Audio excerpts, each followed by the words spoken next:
इस वीडियो में हम निर्देशांक ज्यामिति के प्रश्नावली नंबर 7.1 के प्रश्नों को हल करेंगे।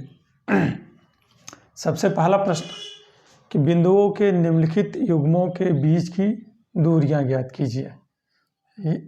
यहाँ पे इसमें 3 क्वेश्चन दिया है, 2, 3, 4, 1, -5, 7, -1, 3 और तीसरा दिए a, b, -a, -b।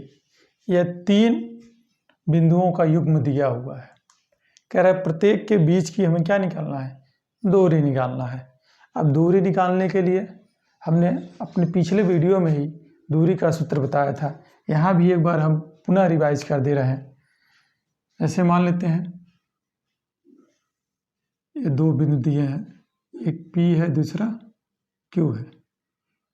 यदि P बिंदु का निर्देशांक x1, y1 है और Q का x2, y2 है और इन दोनों के बीच की दूरी पूछे तो PQ = होगा रूट में x2 - x1 का whole square plus y2 - y1 का होल स्क्वायर।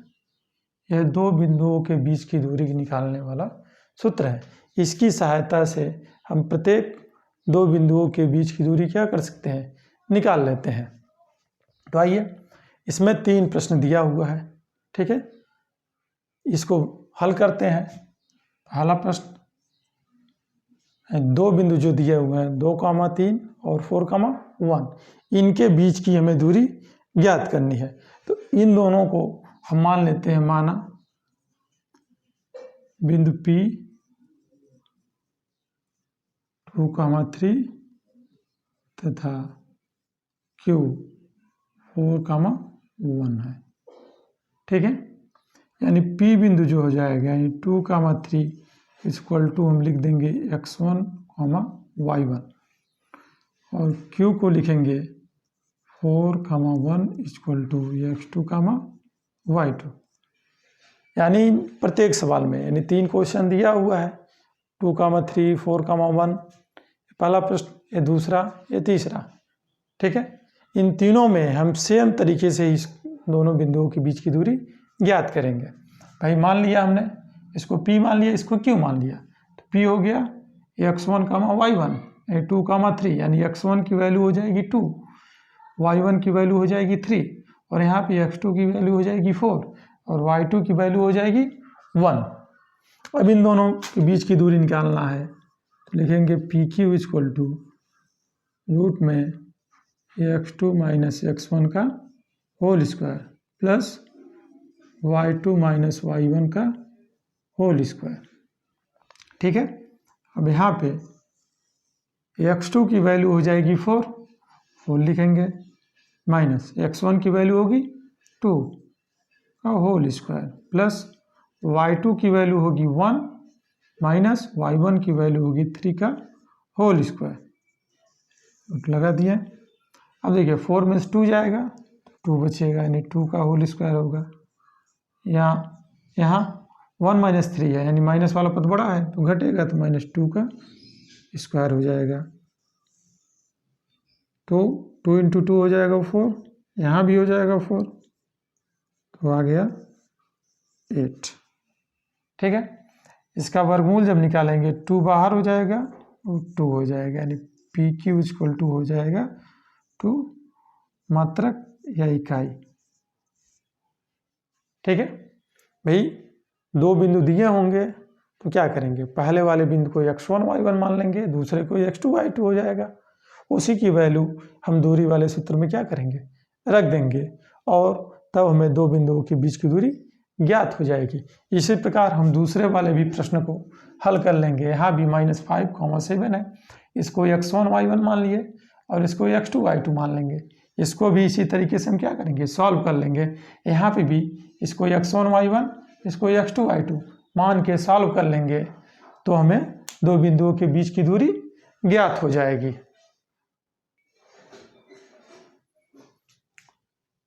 अब आइए दूसरा प्रश्न देखते हैं। दूसरा प्रश्न लिखा है कि बिंदुओं 0, 0 तथा 36, 15 के बीच की दूरी ज्ञात कीजिए। सेम सवाल, जैसे अभी पहले सवाल में बताया कि दो बिंदुओं के बीच की दूरी निकालने के लिए, सेम वैसे इसमें भी हल करेंगे। हल लिखेंगे, इसमें मान लेंगे ये जो है वो क्या है 0,0 तथा b 36,15 है। ठीक है, यहाँ भी इन दोनों के बीच की दूरी निकालना है, ए और बी के बीच की दूरी निकालना है। लिख लेंगे ए 0,0, ये हो जाएगा x1, y1 और b हो जाएगा 36,15 = x2, y2। ठीक है, यानी x1 की वैल्यू 0, x2 की वैल्यू 36, y1 की वैल्यू 0, y2 की वैल्यू 15। अब इन दोनों के बीच की दूरी निकालना है, तो ये भी बराबर सेम फार्मूला लगाएंगे, x2 - x1 का whole square plus y2 - y1 का होल स्क्वायर। वैल्यू पुट करेंगे तो भाई x2 की वैल्यू कितनी है 36 है और x1 की वैल्यू 15 है।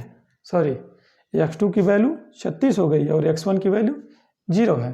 वैल्यू पुट कर देते हैं, 36 - 0 का होल स्क्वायर प्लस y2 की वैल्यू 15 माइनस y1 की वैल्यू 0 का होल स्क्वायर। भाई घटेगा तो वही होगा, यानी 36 का स्क्वायर प्लस 15 का स्क्वायर।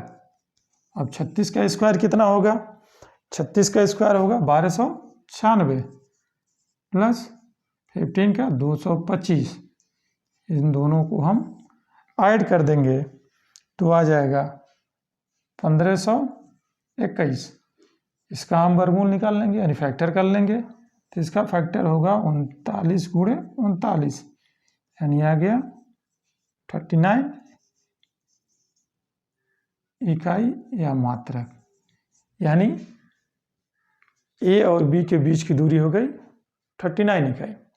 भाई इसी प्रकार दो बिंदुओं के बीच की दूरी जब भी पूछेगा तो पहले वाले को x1 y1, दूसरे वाले को x2 y2 मान के हम दो बिंदुओं के दूरी वाले सूत्र से हम दो बिंदुओं के बीच की दूरी निकाल लेंगे।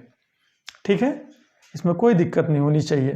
भाई ये भी एक चीज़, और भाई हमने x1 y1 इसको माना, ए को मान लिया 0,0 और बी को मान लिया x2 y2। इसमें आप किसी को भी मान सकते हैं, उसमें कोई दिक्कत नहीं है। पहले वाले को x2 y2 मान लेंगे, दूसरे वाले को x1 y1 मान लेंगे, तो भी रिजल्ट सेम आएगा। ठीक है, अब अगले प्रश्न में यानी प्रश्न नंबर 3 में क्या कह रहा है, देखिए कह रहा है निर्धारित कीजिए कि क्या बिंदु 1,5, 2,3 और -2, -11 संरेखी है, यानी कोलिनियर है। क्या पूछ रहा है, संरेखी है यानी कोलिनियर है। देखिए भाई संरेख क्या होता है, पहले इसको हम समझ लें। जैसे यहाँ पे 3 बिंदु दिया हुआ है 1,5, 2,3 और -2, -11। यह संरेख होने का प्रतिबंध क्या होता है, भाई यदि तीनों बिंदु एक ही रेखा में स्थित हो, जैसे 1, 2, 3, यदि तीनों बिंदु क्या हो एक ही रेखा पर स्थित होगा तो संरेख होगा। यदि तीनों बिंदु एक ही रेखा पर स्थित नहीं होगा तो वह संरेख नहीं होगा। ठीक है, तो इसमें आइए, भाई यहाँ पे दिए हुए हैं, अब इसको हम सिद्ध कैसे करेंगे कि भाई ये तीनों बिंदु संरेख है कि नहीं है। तो संरेख होने के लिए भाई तीनों क्या होने चाहिए, एक ही रेखा में स्थित होना चाहिए। अब इसको कैसे जानेंगे, ये मान लेते हैं, माना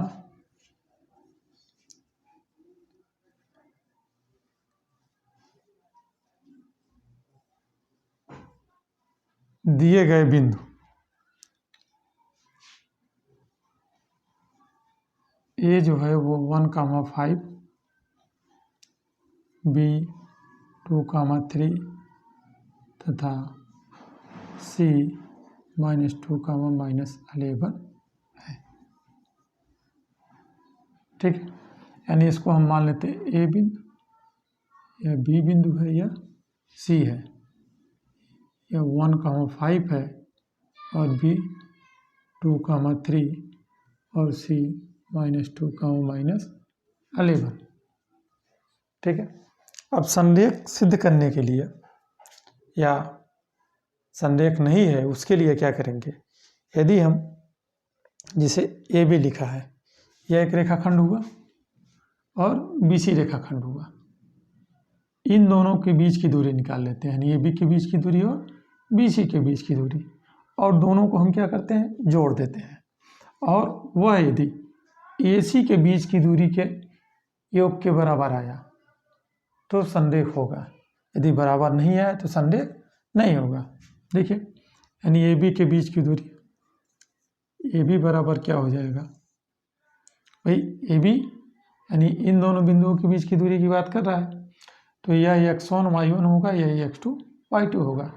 फार्मूला क्या होता है दो बिंदुओं के बीच की दूरी का, रूट में x2 - x1 का whole square plus y2 - y1 का होल स्क्वायर, लिखेंगे 2 - 1 का होल स्क्वायर प्लस 3 - 5 का होल स्क्वायर।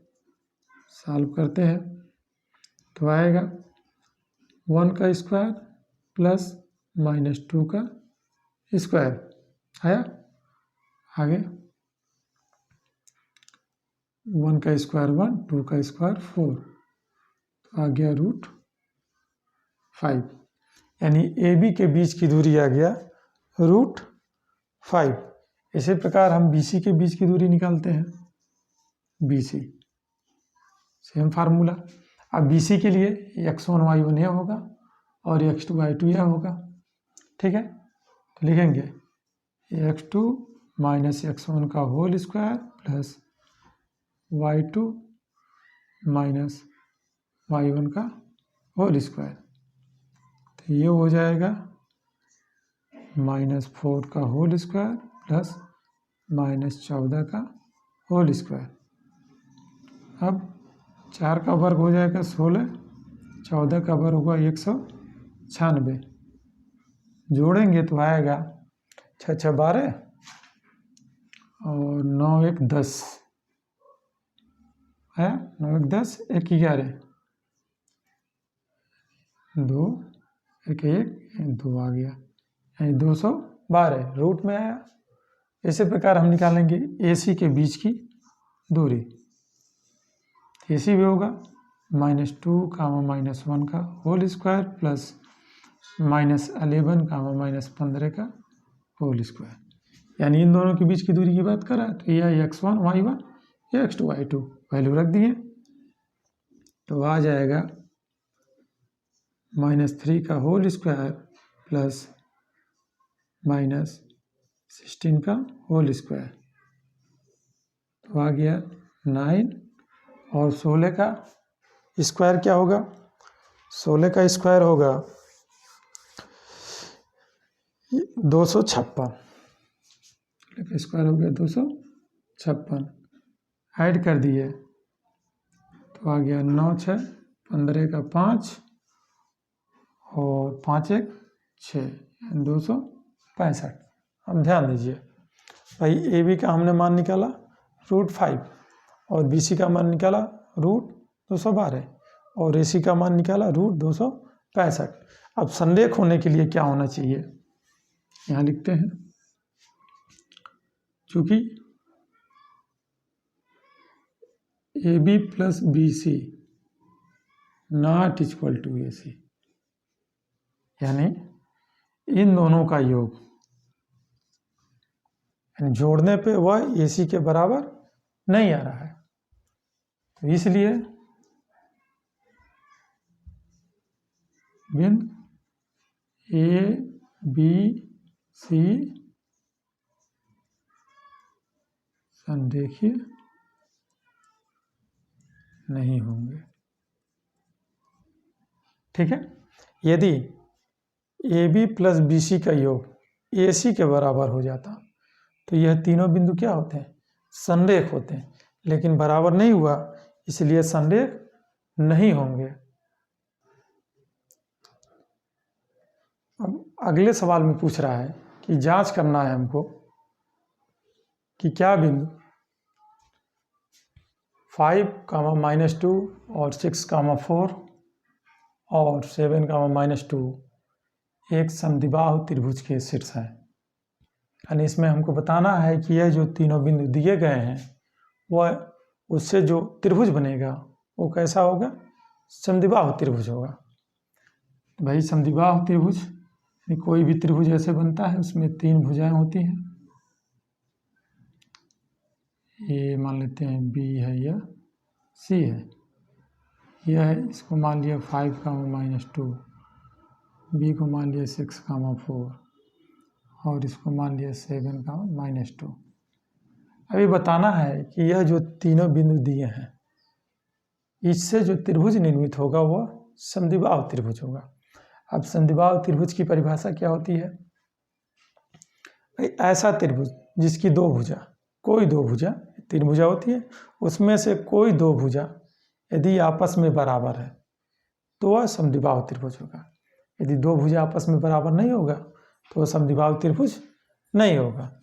आइए देखते हैं, इसमें मान लेते हैं, माना ये 5, -2, बी 6, 4 तथा सी 7, -2 है। अब बराबर कैसे पता चलेगा, इसके लिए हमें ए बी के बीच की दूरी, बी सी के बीच की दूरी और ए सी के बीच की दूरी निकालनी पड़ेगी। हम तीनों दूरियां निकाल लेंगे, उसके बाद देखेंगे यदि 2 के बीच की दूरी आपस में बराबर आ रही है, किन्हीं 2 के बीच की दूरी, ए बी बी सी के बराबर हो सकता है, ए बी ए सी के बराबर हो सकता है, या ए सी बी सी के बराबर हो सकता है। यदि आपस में बराबर आ गए, कोई 2 दूरी, 2 भुजाओं की दूरी आपस में बराबर आ गई तो समद्विबाहु होगा। तो हम निकालते हैं ए बी के बीच की दूरी।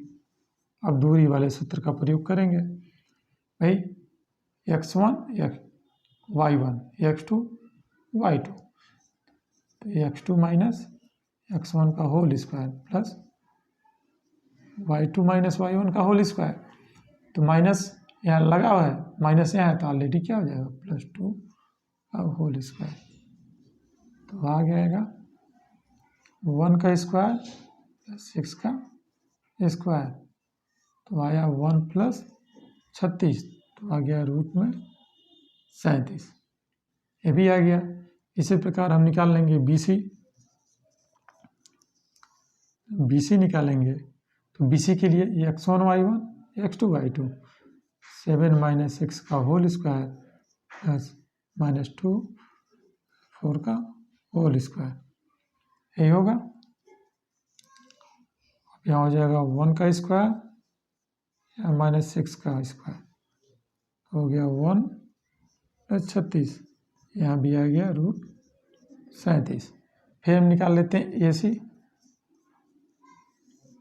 तो ए सी के लिए x1 y1 x2 y2, यानी 7 - 5 का होल स्क्वायर प्लस यहाँ हो जाएगा -2 + 2 का होल स्क्वायर, तो आ गया 2 का होल स्क्वायर प्लस यहाँ हो जाएगा 0 का स्क्वायर, तो आया 4 = आ गया 2। अब यहाँ ध्यान दीजिए, ए बी और बी सी आपस में क्या हो गए, बराबर है। देखेंगे चूँकि ए बी बराबर बी सी, 2 भुजा आपस में बराबर हो गई, इसलिए ए बी सी एक समद्विबाहु